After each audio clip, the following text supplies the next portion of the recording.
Have you ever wondered why so many ancient teachings and highly evolved people and some really great teachers have said some kind of strange and intriguing things about thoughts? Like, you're not thinking thoughts, thoughts are thinking you. It's like, how can a thought be thinking me? Or even the scripture that says, I hear the voice of the good shepherd, and a stranger's voice I will not follow. What? Is there some stranger in my head? It's talking to me, telling me things I shouldn't follow? Or even what Ralph Waldo Emerson said or stated, that our life consists of what we ponder or think on all day long. So I'm going to share some things that I found to be really, really helpful on stopping incessant thoughts, and then how to believe in and for transformation. Because it really is about rewiring the mind and the body and the spirit so we can receive health and wealth and vitality and wholeness and imagination and creativity and receive love. Because I've become very acquainted with the fact that transformation is the tool and the key to help us create all those things that we want in our life. So to those of you who are new, I'm Nutzi, and those of you who are coming back to the channel, welcome back. I started this channel because I've been on a path of transformation and I had a pretty dramatic awakening experience. But I've also been able to maintain being on the path of awakening.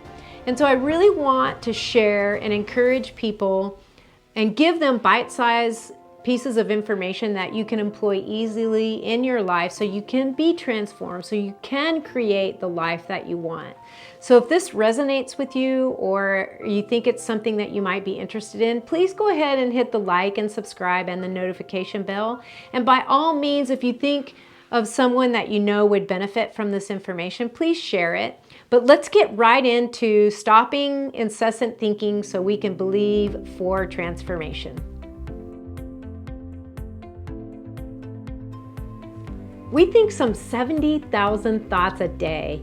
That's a lot. And we all know that many of them are on repeat. We think them over and over and over again, but still, that is quite a few thoughts. I want to reference for just a minute the scientific side of thoughts, and especially the Biology of Belief by Bruce Lipton. He really is an amazing human being, and I'm going to list below his full audio book that you can listen to on YouTube and then an excerpt. But he was a pioneer in studying stem cells, and he left all that, and he's really been doing some groundbreaking work in epigenetics, and he talks a lot about thoughts. And what they have found is that, let's just say something really bad happens. You have a horrible argument with someone and you get into the fight, flight, or freeze mode, and you're all stressed out and you're having this argument and you just feel anxiety. Well, the body can't tell the difference whether you're just thinking about that argument or you're experiencing it in that moment. That's really powerful. So whether you're thinking upon it or whether you are experiencing it, the body doesn't know the difference, and it responds accordingly to whatever it is that you're pondering. And so on the last video where I talked about brainwaves, I want to just review very quickly the different brainwaves, and they are beta, alpha, theta, and delta. And beta, remember, is the one where it is a godsend. It is when we are in fight, flight, or freeze, and it's so powerful when we have a situation where we're worrying about our life, or we need to make a quick decision, or we have a deadline that we're trying to meet. We need beta. It's great. The problem is when we stay in beta, that's when we begin to reach for things that are addictive, like, whether we're drinking too much, or whether we're looking at social media, or whether we're grabbing some kind of substance that will help us get a release so we can relax. And we do it on a subconscious level because we were never meant to be distressed and in a stress mode all of the time. And so you can see how if we're ruminating and focusing on things that are bad that have happened, or we're forecasting in the future things that we think might happen, then we stay in a beta brainwave state, and then we end up getting addicted to things, or sitting in front of the TV eating a bag of chips to try to get a release so we can relax. And then the other brain waves are alpha, theta, and delta, and those are when the brain is more in a relaxed state, especially alphas, when we're in the present moment, we get lost in something that we're doing that we love. It can also be accessed through meditation. And then theta and delta are really where transformation can take place. And you know, theta is where kids are in that from the 2 to 6 years old, and that's where daydreaming and even dreaming take place, and we see vivid colors and our imagination is in full bloom. And then delta, of course, is the one where, you know, restoration and regeneration and sleep take place. And so when we're thinking about brainwaves and we're thinking about incessant thinking, you can only surmise and guess now that beta brain waves are where we incessantly think. And it's a good cue that our brain waves are going really fast and we're having these frenetic thoughts and we're obsessing over something that's happened in the past, or we're forecasting terrible things, worst case scenario things in the future. And so it's really important to begin to become aware of what your brainwave states are, so we can stop the incessant thinking and then we can open ourselves up for states of transformation. Let's talk about thoughts from a little bit different perspective. It's going to be an amalgamation of things that I've been employing in my own life and things that I've studied, but I want to present this fascinating way of talking about thoughts that I stumbled upon from Eckhart Tolle, and I'm going to link the video below. So this will be my version of what he said plus what I use in my own life. But what was so fascinating about this video and how he presented it is it lines up, yes, with science, but it really lines up perfectly with what I have been taught about spiritual principles and what I have found in scriptures and ancient teachings. So what he says is that there are collective thought forms that we can pick up on. And let's just use our current culture of, you know, there's a lot of fear. Like you see globally there's fear. You see, you know, anytime you turn on the news, there's fear. They're talking about fearful things. Newspaper, radio stations, television stations. You can palpably feel the fear that is in our culture right now, and we can pick up on those thought forms. But he explained it as little bubbles that bubble up. And if you come in contact with one that in you it resonates with, for example, let's say you've been ruminating on some fearful thoughts and you come in contact with one of these little fearful bubbles, it will attach itself to you, and then it will also draw other fear thoughts to it as well, and then you have this fearful thought form flowing through you, which sounds kind of scary, but it's true. You know, like when you are in a lot of fight, flight, or freeze or beta brain waves, everything you come in contact with makes you feel more fearful. But a good way of thinking about it, it's really like a Wi-Fi signal or a radio signal or a software program that you download.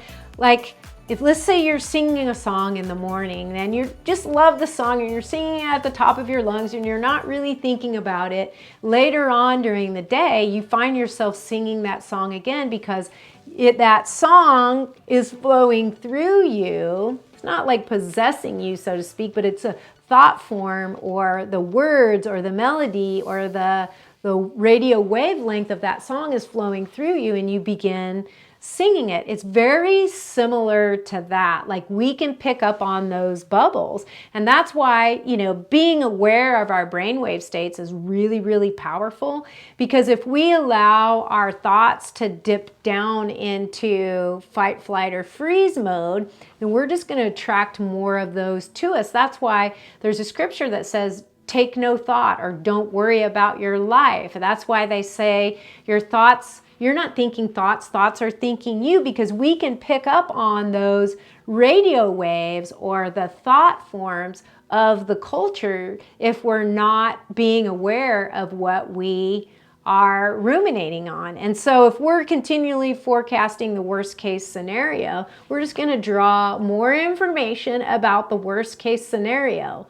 And then if we don't know how to get out of that, then that's when we're going to be incessantly thinking, you know, or overthinking or thinking stressful thoughts. Now, the good news is there is an escape hatch. Woohoo! You know, we don't have to be beholden to those fearful thought forms or anxious thought forms or anxiety thought forms that would bubble up. There is a place that we can get above the chatter. And, you know, every great master or every great scientist or every person that has had big breakthrough in their life talks about it, like Einstein and Emerson and Wayne Dyer and Nikola Tesla and Rumi. I just love Rumi quotes in his poetry. But Picasso said, "Without great solitude, no serious work can take place." And we learned that our body and our brain, the artifact of our brain, doesn't know the difference if we are experiencing it in the moment or if we're thinking upon it. And so what happens is when we think thoughts, our brain and our mind and our cells are trying to create coherence between what we believe and our reality. That's why we attract things to us. That's why they say water seeks its own level. If you pour water out, it's going to run to other water. So if you're thinking fearful thoughts, you're going to attract more fearful thoughts. So we have to get above the chatter, or we have to slow our brain waves down so those frenetic thought forms, those entity thought forms, that construct, that narrative of our society isn't running through our brain. And so it all came home to roost for me when I have been studying this, and I have been working very hard at knocking myself out of beta brain waves, and you know, through breath work and through contemplation and through setting an alarm. I think I told you about stop, drop, and roll, where I came in contact with these beings that told me to set an alarm on my phone, and when I do that, to stop what I'm thinking about and what I'm doing and drop down into my heart, because the heart is the gateway. The heart opening is the gateway to other states of consciousness. And so when I stop, drop, and roll, I might put a song on, I might do a few breaths. But what came home to roost to me, what a very valuable tool that came into play in my life, was when I was listening to something that Dr. Joe Dispenza said that he does. And it was just like an offhanded comment that he made, where he tries to download information from the divine. And when he said that, in that moment, I had like this light bulb go off above my head, and it brought it all together. And so I've been using this tool that I found to be very, very helpful. And it goes something like this. So after I do my breath work and after I do my meditation, and it could be a walking meditation or any kind of meditation, after I know that I've changed my brain waves and gotten them out of beta, I then try to download information from the divine through the top of my head. And I imagine it like I'm a downloading software like on the Matrix. And the reason I do it on the top of my head is because in some traditions, we have an 8th energy center on the top of our head. And in Christianity, we are crowned with loving kindness. And many people who've had near-death experiences and mystical experiences, including myself, have seen people with white light flowing down through the top of their head. So what I do is, if I'm trying to, let's say, you know, I want to see what I'm led to do for my next video. So instead of just being done with my meditation, at the end of my meditation, I will sit and imagine that I have information flowing in through the top of my head, down into my being. And you know that little pinwheel? I allow that little pinwheel to turn. And Albert Einstein talks about this, but in his own words. He says he gets out in nature and in wonderment, and he loosely holds on to a problem and, you know, thinks on the problem and allows the solution to manifest to him. So, you know, based on what Dr. Joe said, based on what, you know, spiritual thinking says, which there is a scripture in Ephesians says that God is doing exceedingly abundantly above all that we can even think or imagine. So it's above what we can imagine or think in our cunning cleverness in our own brain. It is coming into us. It's dropping down into our heart from the divine. And so don't be like our society where we download an app and we want to be able to use it immediately. It's more of a contemplative type process that you can use that is really powerful. So let's just say you want to know what it is that you're supposed to do.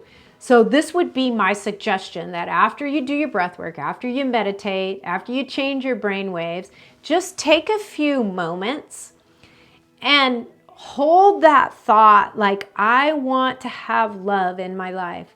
I want to have things to do that make my heart sing. I want to have relationships. What that feels like, and imagine that you are downloading that through the top of your head. You're downloading that software. You're tuning your Wi-Fi signal and your radio signal into that station, and allow that pinwheel to turn.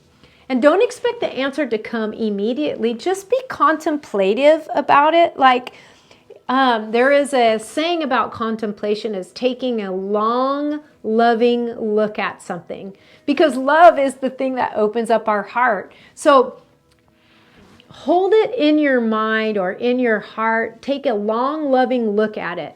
And, you know, I wanted to change some ways that my husband and I were interacting. We have a great marriage and I love him so much. He's like my Zen master because he's so calm and relaxed about everything. But, you know, I kind of had gotten into, you know, maybe a little complaining mode where it came to him. And so I started to use, and it makes me cry, I started to use this tool when I look at him and when I think of him, and I've started to just take a long, loving look at who he is, and it opened up my heart. And so it really is powerful. I use this when I so want to provide people information for transformation in their life. And I'll just be like, okay, like, I know that you want people to be transformed more than I ever could. Source, divine, almighty. And so I just believe that I'm going to download that software program for the next video or the next, you know, post or whatever it is that I am working on to provide information for people. And I may not get it in that moment, but I hold it in contemplation in my heart, and what bubbles up, the thought form that bubbles up, is one of transformation and illumination and enlightenment and wisdom that I would not ordinarily be able to access. It's exceedingly abundantly above all that I could even think or imagine. It is where we ride on the high places. So I would love for you to try it to see if it works in your life. It's been very, very powerful for me. So if you're going to try it, maybe put down below yes, or if you have tried it and it works for you, I would love to hear your feedback on how it has had its play in your life. So I hope that you found this helpful. And until next time, I really am believing that you're going to get illumination and enlightenment, and you're going to download some great software from the divine. So until next time, be blessed.